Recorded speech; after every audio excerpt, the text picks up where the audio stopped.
Hi అండి, welcome back to our channel. అందరూ ఎలా ఉన్నారు? ఈరోజు మా లంచ్ స్పెషల్స్ వచ్చి యాజ్ యూజువల్గా వైట్ రైస్ అయితే కుక్ చేశానండి. అదేవిధంగా దొండకాయ ఫ్రై కదండి, కర్రీలాగే ప్రిపేర్ చేశాను.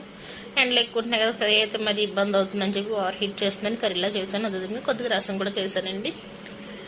అదేవిధంగా కొంచెంగా ముద్దపప్పు అయితే ప్రిపేర్ చేశానండి.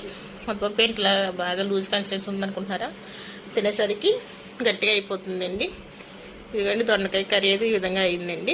ముద్దపప్పు మనం విజిల్స్ వచ్చిన తర్వాత ఒక 5 minutes స్టవ్ మీద అలా పెట్టి మళ్ళీ దగ్గర రంచుకుంటే మనం తినేసరికి బాగుంటుంది. చారు కూడా పోపు వేస్తానండి. ఇవేనండి మా లంచ్ స్పెషల్. డిన్నర్ వచ్చి వామ్ రైస్ అయితే చేశానండి.